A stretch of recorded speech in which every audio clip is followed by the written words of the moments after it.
स्कंद पुराणांतर्गत कार्तिक मास महात्म्य। कार्तिक व्रत के पुण्यदान से एक राक्षसी का उद्धार।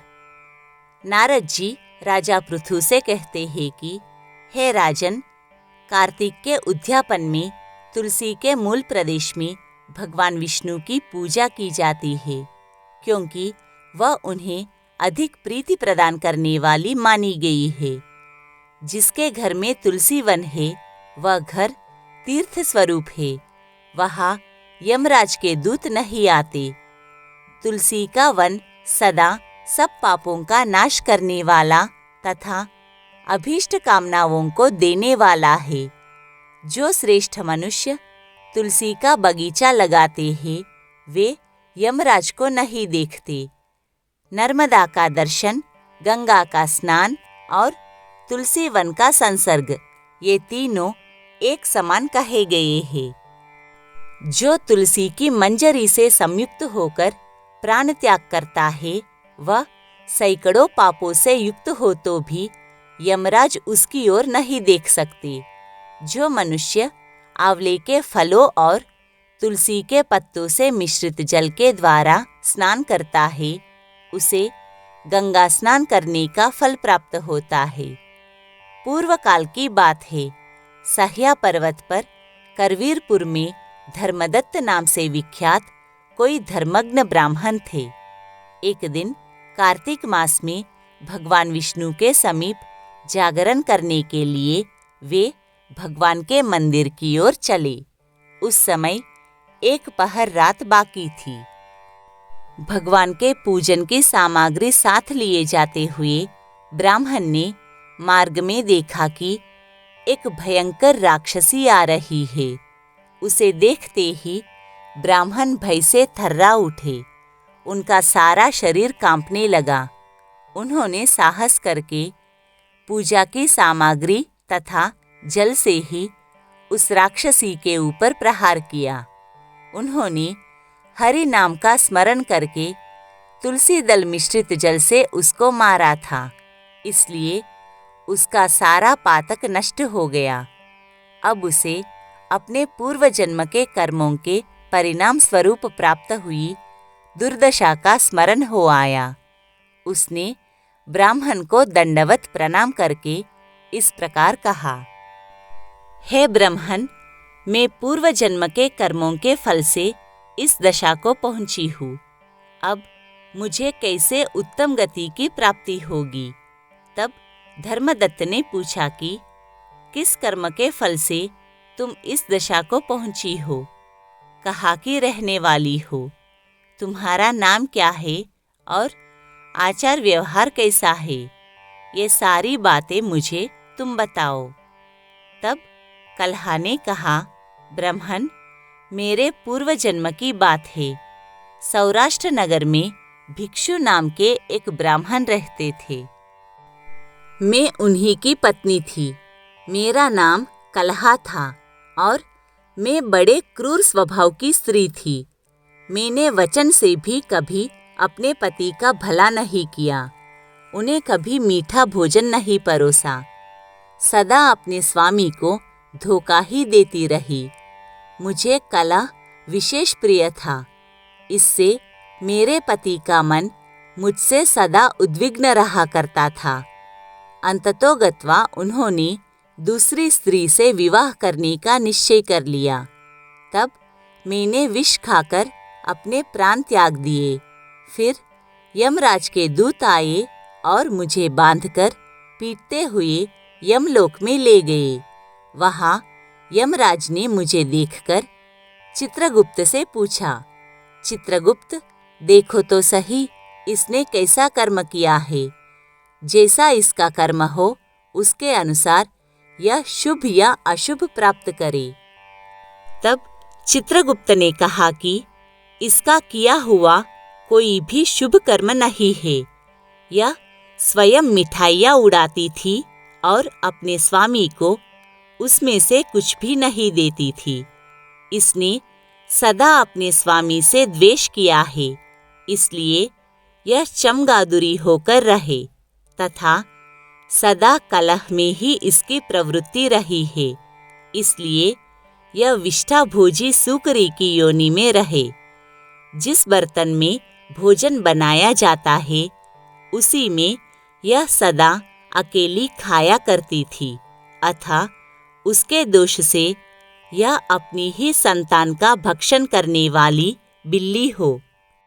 इसने अपने पति को निमित्त बनाकर आत्मघात किया है, इसलिए यह अत्यंत निंदनीय स्त्री प्रेत के शरीर में भी कुछ काल तक अकेले ही रहे। इसे यमदूतों के द्वारा निर्जल प्रदेश में भेज देना चाहिए। वहाँ दीर्घ काल तक यह प्रेत के शरीर में निवास करे। उसके बाद यह पापिनी शेष 3 योनियों का भी उपभोग करेगी। कलहा कहती है, विप्रवर, मैं वही पापिनी कलहा हूँ। इस प्रेत शरीर में आए मुझे 500 वर्ष व्यतीत हो चुके हैं। मैं सदा भूख प्यास से पीड़ित रहा करती हूँ। एक बनिए के शरीर में प्रवेश करके मैं इस दक्षिण देश में कृष्णा और वेणी के संगम तक आई हूँ।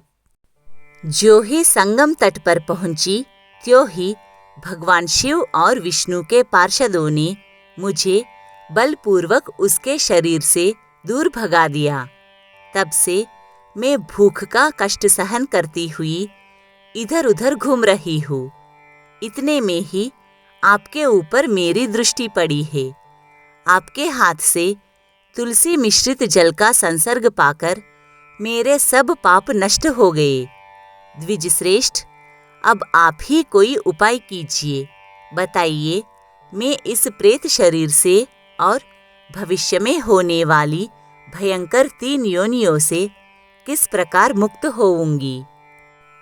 कलहा का यह वचन सुनकर द्विजश्रेष्ठ धर्मदत्त ने बहुत समय तक सोच विचार करने के बाद कहा कि तीर्थ में दान और व्रत आदि सत्कर्म करने से मनुष्य के पाप नष्ट हो जाते हैं, परंतु तू तो प्रेत के शरीर में है, अतः उन कर्मों को करने की अधिकारिणी नहीं है।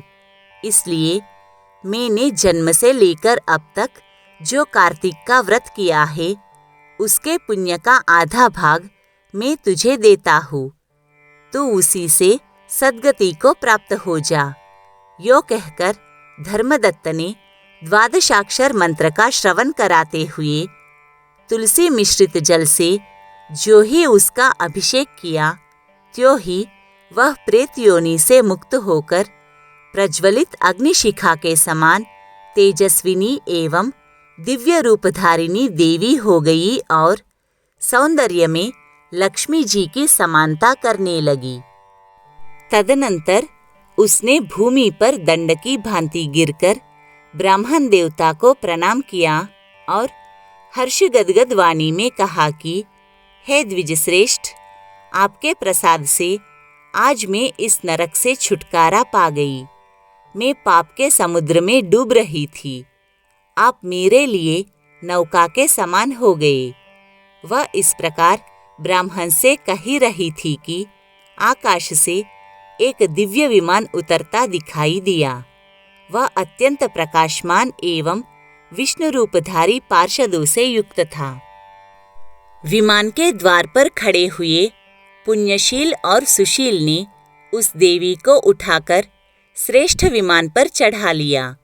तब धर्मदत्त ने बड़े विस्मय के साथ उस विमान को देखा और विष्णु रूपधारी पार्षदों को देखकर साष्टांग प्रणाम किया।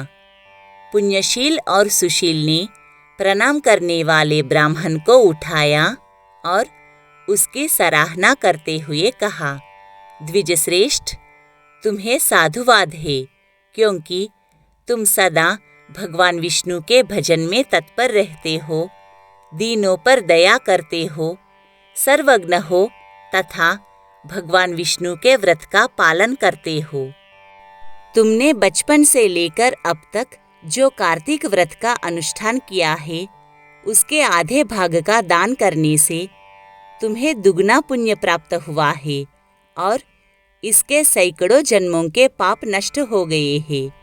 अब यह वैकुंठ धाम में ले जाई जा रही है।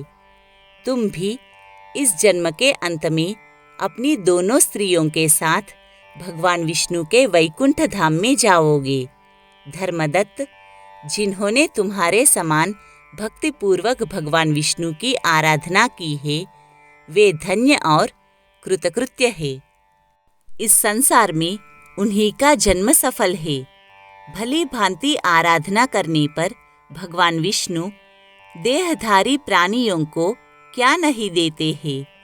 उन्होंने ही उत्तानपाद के पुत्र को पूर्व काल में ध्रुव पद पर स्थापित किया।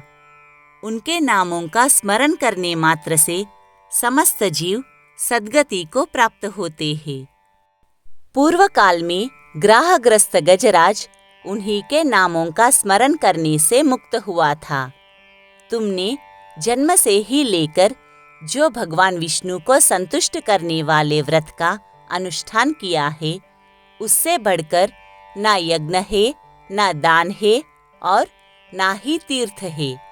हे विप्रवर, तुम धन्य हो, क्योंकि तुमने जगत गुरु भगवान विष्णु को प्रसन्न करने वाला ऐसा व्रत किया है कि जिसके आधे भाग के फल को पाकर यह स्त्री हमारे साथ भगवान के लोक में जा रही है।